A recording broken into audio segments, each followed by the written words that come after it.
नमस्कारम बच्चों, एक बार फिर से स्वागत करता हूं आप सभी का ऑनलाइन क्लास के इस नए वीडियो लेक्चर में। आज के वीडियो में हम लोग पढ़ेंगे रूल्स फॉर डिफरेंशिएशन। तो चलिए बिना समय गंवाए एक एक करके सारे रूल्स के बारे में जानते हैं। रूल नंबर 1 है डेरिवेटिव ऑफ ए कांस्टेंट। यह रूल कहता है derivative of every constant function is 0। Mathematically अगर c एक कांस्टेंट को रिप्रेजेंट करता है तो हम लिख सकते हैं d/dx of c is equal to 0। c के जगह पर आप कोई भी कांस्टेंट वैल्यू डाल दीजिए, जैसे कि d/dx ऑफ 7 वो 0 होगा, d/dx ऑफ 354 यह भी 0 होगा, या d/dx ऑफ √3 यह भी 0 होगा। अब चलिए इसे ग्राफिकली समझते हैं। कंसीडर करते हैं एक function y is equal to 5, मतलब कि x के किसी भी वैल्यू के लिए y का वैल्यू 5 होगा। तो ये जो dy/dx है यह क्या बताता है? dy/dx हमें यह बताता है कि x के वैल्यू में पर यूनिट चेंज करने से y में कितने का चेंज आता है। तो यहाँ हम साफ साफ देख सकते हैं कि x के किसी भी वैल्यू के लिए y इक्वल टू 5 ही है, मतलब कि y में कोई चेंज ही नहीं हो रहा है, अर्थात change in y is equal to 0। तो इसलिए dy/dx भी 0 होगा। इसके कुछ और एग्जाम्पल्स देख सकते हैं, जैसे कि d/dx of gravitational constant g is equal to 0, d/dx of Planck's constant h is equal to 0 और d/dx of pi, and this also will be 0। अब चलिए आगे बढ़ते हैं रूल नंबर 2 की तरफ। यह है पावर रूल। पावर रूल कहता है कि if n is a real number then d/dx of x to the power n जो है वो हो जाएगा n into x to the power n-1। मतलब कि पावर वाला जो टर्म है वह मल्टीप्लिकेशन में आगे आ जाएगा और x का जो पावर है वो 1 से घट जाएगा। जैसे कि मान लीजिए हमें x³ का डिफरेंशिएशन निकालना है, तो यह हो जाएगा 3 इंटू एक्स। यहाँ पावर टर्म जो है 3 वह मल्टीप्लिकेशन में आ गया और पावर हो जाएगा 3-1, तो हमें मिलेगा 3x²। इसी तरीके से x टू द पावर 7 का डिफरेंशिएशन हम निकाल सकते हैं और ये हो जाएगा 7 into x to the power 7-1, and that will be equal to 7 into x to the power 6। इसी तरीके से मान लीजिए हमें x to the power 5/3 को डिफरेंशिएट करना है, तो 5/3 जो है वह आगे मल्टीप्लिकेशन में आ जाएगा और पावर टर्म हो जाएगा 5/3-1 और हमें फाइनली मिलेगा 5/3 into x to the power 2/3। दोस्तों एक और एग्जाम्पल इसका देखते हैं। मान लीजिए हमें 1/x का डिफरेंशिएशन निकालना है, तो 1/x जो है इसे हम लिख सकते हैं x टू द पावर -1। अब यहाँ पे पावर रूल का इस्तेमाल करेंगे तो ये जो -1 है ये आगे आ जाएगा और x का पावर हो जाएगा -1, तो हमें मिलेगा -x टू द पावर -2। अब ये जो x टू द पावर -2 है इसे हम 1/x² भी लिख सकते हैं, तो हमारा रिजल्ट हो जाएगा -1/x²। अब चलिए दोस्तों बढ़ते हैं आगे रूल नंबर 3 की तरफ, जो है कांस्टेंट मल्टीपल रूल। मान लीजिए कि u x का कोई डिफरेंशिएबल फंक्शन है और c एक कांस्टेंट है, तो इनके मल्टीपल का जो डिफरेंशिएशन निकालना है तो इनका जो मल्टीपल होगा उनका डिफरेंशिएशन हम कैसे निकालेंगे? तो इनके मल्टीपल का डिफरेंशिएशन निकालने के लिए हमें कांस्टेंट टर्म को एज इट इज़ बाहर निकाल लेना है और u को सिंपली डिफरेंशिएट कर देना है। अब एग्जाम्पल के तौर पर मान लीजिए कि हमें 3x² का डिफरेंशिएशन करना है, तो यहाँ u के जगह पे x² है और c की जगह पर 3 है, तो हम 3 को बाहर कर देंगे और उसे मल्टीप्लाई कर देंगे d/dx ऑफ एक्स स्क्वायर से। तो अब ये जो एक्स स्क्वायर है इसका डेरिवेटिव होता है 2x। तो यहाँ हम लिख सकते हैं that will be equal to 3 into 2 into X, जो कि हो जाएगा 6x। दोस्तों, इस रूल के माध्यम से हमें यह जानकारी मिलती है कि अगर किसी फंक्शन को एक कांस्टेंट से मल्टीप्लाई करेंगे तो उस फंक्शन का जो स्लोप है वह भी उतने ही टाइम्स मल्टीप्लाई हो जाएगा। अब नेक्स्ट जो रूल है, रूल नंबर 4, वो है द सम रूल। यह रूल कहता है कि derivative of the sum of two differentiable function is the sum of their derivatives. मतलब कि अगर आप दो अलग अलग फंक्शंस को ऐड करके फिर उसका डेरिवेटिव निकालेंगे तो वह दोनों के अलग अलग डेरिवेटिव को ऐड करने के बराबर होगा। अगर हमारे पास u और v दो फंक्शन हैं तो d/dx of u plus v will be equal to d/dx of u plus d/dx of v।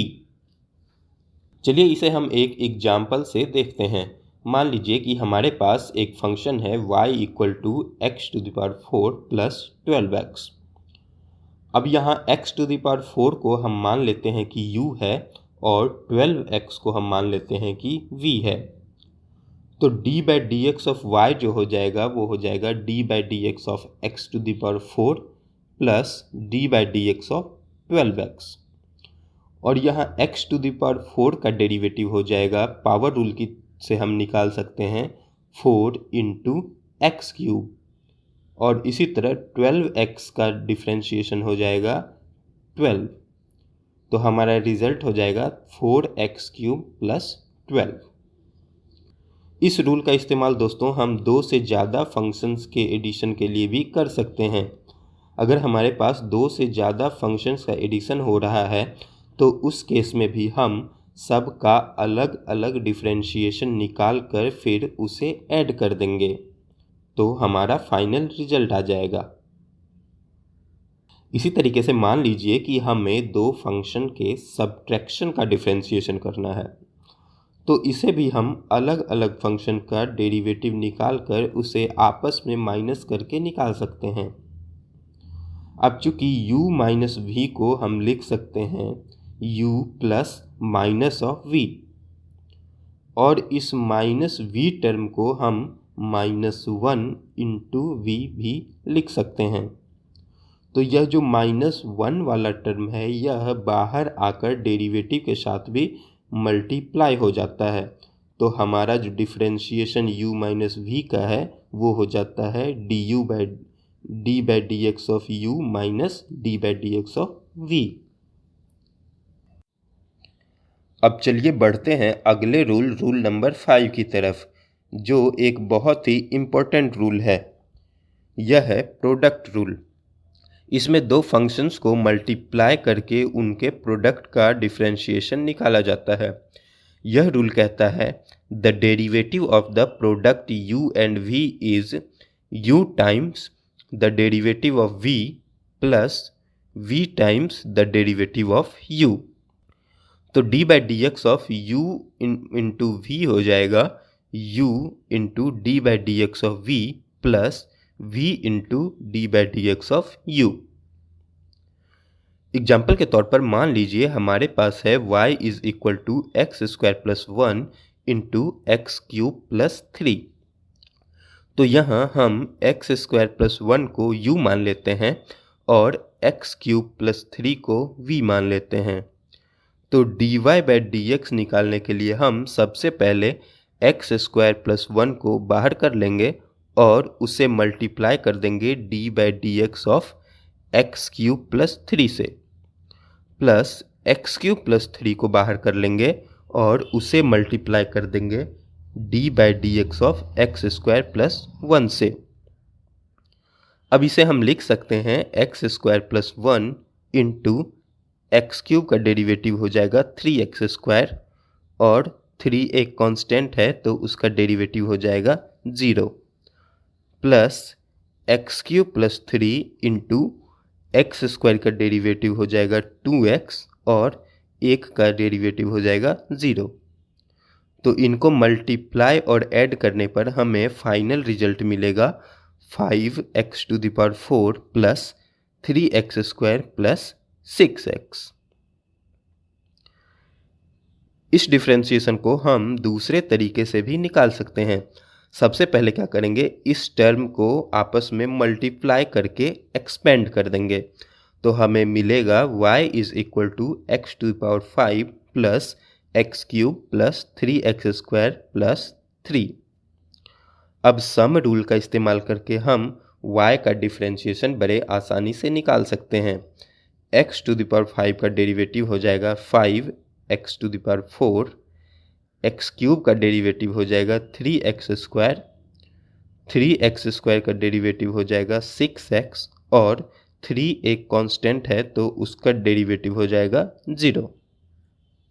तो यहाँ हम देख सकते हैं कि दोनों ही केस में dy/dx का वैल्यू सेम आया है। प्रोडक्ट रूल के बाद अगला जो रूल है वो है द कोशेंट रूल। इसमें दो फंक्शंस के डिवीजन का डेरिवेटिव निकाला जाता है। अगर हमारे पास दो फंक्शंस हैं u और v, तो derivative of the quotient u/v को हम कुछ इस तरह निकाल सकते हैं। सबसे पहले v को बाहर करेंगे और उसे u के डेरिवेटिव से मल्टीप्लाई कर देंगे। फिर u को बाहर निकाल लेंगे और उसे v के डेरिवेटिव से मल्टीप्लाई कर देंगे और फर्स्ट टर्म में से सेकेंड टर्म को माइनस कर लेंगे और इस पूरे एक्सप्रेशन को v² से डिवाइड कर देंगे। ये डिफरेंशिएशन चैप्टर का बहुत ही इम्पोर्टेंट फॉर्मूला है दोस्तों, इसे याद रखना बेहद ही ज़रूरी है। आइए इसे एक एग्जाम्पल से भी समझते हैं। एग्जाम्पल है, find the derivative of y is equal to x² minus 1 divided by x² plus 1। इसमें x² माइनस 1 को हम u मान लेंगे और x² प्लस 1 को हम v मान लेंगे।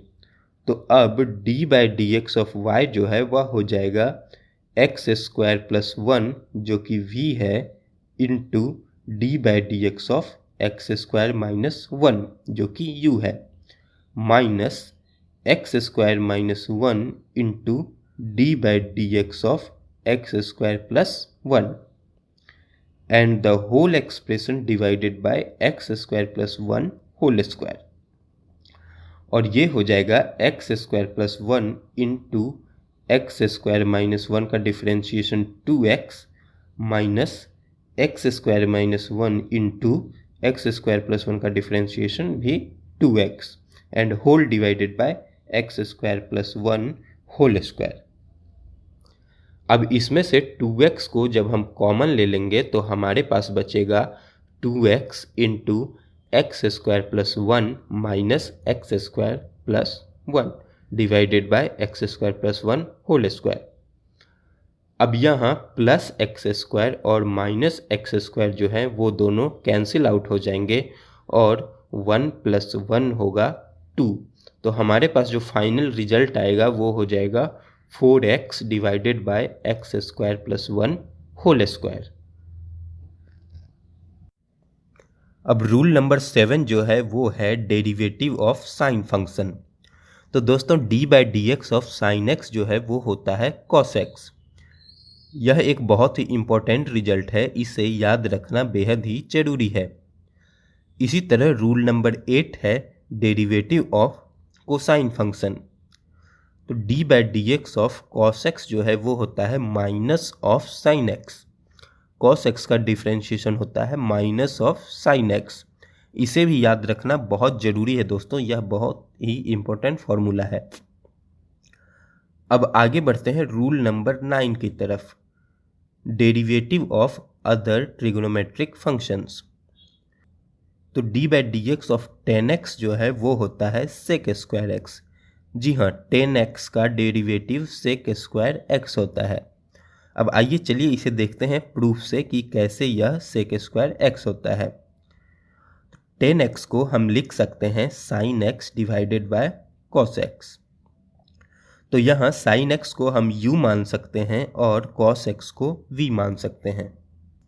अब यहाँ कोसेंट फॉर्मूला जब हम लगाएंगे तो हमें मिलेगा cos x into d by D x of sine x minus sine x into d by D x of cos x and whole divided by cos square x. और ये हो जाएगा cos x into cos x, क्योंकि sine x का derivative cos x है, minus sine x into minus of sine x, क्योंकि cos x का derivative minus sine x होता है, and whole term will be divided by cos square x. और ये हो जाएगा cos square x plus sign square x divided by cos square x. अब चूंकि हम जानते हैं cos square x plus sign square x 1 होता है, तो हमारा फाइनल रिजल्ट हो जाएगा 1 divided by cos square x and that will be equal to sec square x. तो हमारा d by D x of 10x equal to sec square x proof हो गया। इसी तरह हम कॉट एक्स को भी लिख सकते हैं cos x divided by sine x, और जब इसका डेरिवेटिव हम कोसेंट रूल से निकालेंगे तो हमें मिलेगा d by D x of cot x is equal to minus cosec square x. इसी तरह कॉसेक एक्स को हम लिख सकते हैं 1 बाय साइन एक्स। तो d by D x of cosec x जो है वो हो जाएगा d by D x of 1 by sine x, और यहाँ कोसेंट रूल लगाने पर हमें मिलेगा sine x into 0 minus 1 into cos x divided by sine square x, and that will be equal to minus cos x divided by sine square x. Sine square x को हम लिख सकते हैं sign x into sine x. अब इस cos x bye sine x को हम लिख सकते हैं कॉट एक्स, और ये जो बच गया 1 बाय साइन एक्स इसे हम लिख सकते हैं कॉस एक्स। तो हमारा फाइनल रिजल्ट हो जाएगा d by D x of cosec x is equal to minus cot x into cosec x. Same इसी मेथड का इस्तेमाल करके हम d by D x of sec x भी निकाल सकते हैं, जो होता है 10x इंटू सेक एक्स। तो दोस्तों ये थी ट्रिगोनोमेट्रिक फंक्शंस की डिफरेंशिएशन। अब आइए देखते हैं रूल नंबर 10 जो है derivative of logarithm and exponential functions के बारे में। तो दोस्तों D by D x of log x base E का वैल्यू होता है 1 बाय एक्स, मतलब लॉग एक्स जिसका बेस ई है उसे डिफरेंशिएट करने पर हमें 1 बाय एक्स मिलता है। यहाँ ये बात गौर करने वाली दोस्तों है कि लॉग का जो बेस है वो ई होना चाहिए, और d by D x of e to the power x जो है वो e to the power x ही होता है। ये दोनों रूल आपको हमेशा याद रखने चाहिए, बहुत ही इंपॉर्टेंट रूल है दोस्तों ये दोनों। अब आइए इन पर बेस्ड एक एग्जाम्पल देख लेते हैं। मान लीजिए हमारे पास एक फंक्शन है y is equal to e to the power x into log e x. तो इसे हमें डिफरेंशिएट करना है, तो यहाँ e to the power x जो है उसे हम u मान लेंगे और log x बेस e को हम v मान लेंगे। तो अब मल्टीप्लिकेशन रूल का इस्तेमाल करके हम लिख सकते हैं d by D x of y is equal to e to the power x into log x का डेरिवेटिव जो होगा 1 by x plus log x base e into e to the power x का derivative जो e x ही होगा। तो दोस्तों यही हो जाएगा हमारा फाइनल रिजल्ट। दोस्तों आज के वीडियो में बस इतना ही। उम्मीद करता हूँ कि वीडियो पसंद आई होगी। अगर वीडियो अच्छी लगी हो तो एक लाइक ज़रूर कर देना दोस्तों, और चैनल को सब्सक्राइब करना बिल्कुल मत भूलना। धन्यवाद।